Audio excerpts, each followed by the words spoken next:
All right, let's dive right into this explainer. Today, we're unpacking a genuinely fascinating medical and legal document that attempts to entirely reframe how we view global conflict. Usually we think of warfare through the lens of politics, history, or international relations. But what happens when we look at it strictly through the lens of medicine? Well, we are going to explore a very unique declaration that attempts to do exactly that. So, right off the bat, this asks a massive paradigm shift of us. What if war isn't just a political event, but an actual biological disease? I know, it sounds a bit radical at first, but the source material we're examining today takes this exact premise and pushes it to its absolute logical and perhaps controversial conclusion. Let's look at how we're going to break this all down. Here's our roadmap for today. We'll be looking at the Global Health Declaration, diagnosing war as a pathogen, the physician's ethical duty, the civilian right to health, and finally, a highly provocative medical mandate. Okay, Section 1, the Global Health Declaration. The whole foundation of our explainer today rests on this specific document. It's a formal, official medical and legal notice dated July 1, 2026. Right at the top, you can see it declares itself a global health declaration and injunction against warfare. The language used here is incredibly deliberate. This isn't just some petition or political plea. It's framed as a binding medical and legal injunction, literally a formal declaration of the non-permissibility of harm. And the issuer of this document is Dr. Abu Naim, a registered medical practitioner and anesthesiologist. What really stands out immediately is the jurisdiction he's claiming. He isn't writing this under the authority of any specific country's government. Instead, he states his jurisdiction as international public health and global medical law. He's basically leveraging his clinical duties and ethical vows as a licensed physician to speak to international governing bodies directly. Moving on to Section 2, diagnosing war as a pathogen. Dr. Naim makes this fascinating argument that clinical science and epidemiological data conclusively establish warfare as a severe, unnatural pathogen. Notice that clinical terminology there. By labeling war an unnatural pathogen, the document totally strips away the geopolitical narratives we usually attach to conflict. It basically reduces war to a vector of disease that systematically infects and destroys the health of populations, treating combatants and civilians equally as victims of an outbreak. And, like any pathogen, this disease has symptoms. But instead of listing geopolitical fallout like border changes or economic downturns, the declaration identifies this cascading medical collapse. We're looking at widespread physical trauma, neurobiological degradation, and severe psychiatric morbidity. It also highlights structural healthcare collapse and, perhaps the most deeply impactful one, generational psychosomatic distress. These are the measurable clinical symptoms that impact the baseline biological security of our entire species.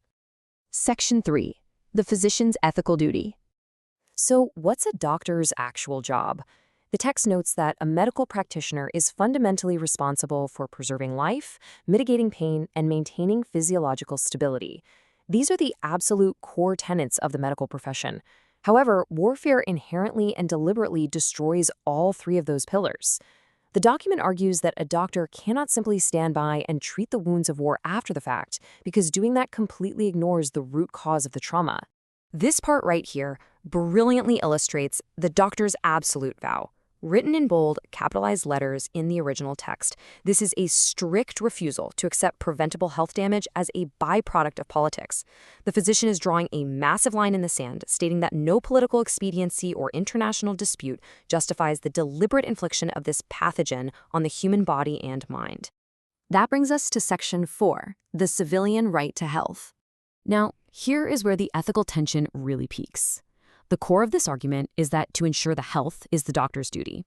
Thereby, he or she can, and must, take the steps to eradicate the root cause of any disease.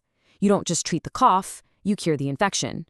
But this creates a really profound paradox, because although the civilian has the right of their health and immediate care, the doctor here is prioritizing the eradication of the overarching disease of war itself. To back up these rights, the document mandates global cooperation, and it cites deeply established frameworks to do so. It references the Constitution of the World Health Organization, which establishes health not just as the absence of disease, but as a fundamental right and a state of complete physical, mental, and social well-being. It also calls upon the Geneva Conventions. According to the document, these frameworks represent the exact standard of preventative medicine that must be universally deployed to guarantee human survival. Finally, Section 5, a provocative medical mandate. In a startling application of preventative medicine against this so-called pathogen, the text in red explicitly dictates no medical treatment to those who injured in war. This is the ultimate jarring conclusion of the document's logic. If war is a completely preventable pathogen born of political choice, the declaration proposes that participating in it forfeits the right to medical treatment. It's an extreme form of a medical strike, designed to make the prosecution of war literally impossible by removing the medical safety net that allows combat to continue in the first place. Sealed and signed by Dr. Naim, this final clause forces us to impartially examine the extreme boundaries of medical ethics. Is a physician actually justified in refusing to treat the symptoms of a preventable geopolitical disease in order to force its eradication? It's a stark, uncompromising interpretation of what it means to truly protect public health on a global scale. So, as we wrap up this explainer, I want to leave you with this provocative thought. Can the absolute ethics of medicine ever truly override the tragic realities of global conflict? Does treating the wounds of war merely enable the violence to continue? Or does refusing treatment violate the very oath doctors take to heal the sick? It is a profound ethical puzzle brilliantly captured in this single document. Thank you so much for joining me on this deep dive, and keep asking those hard questions.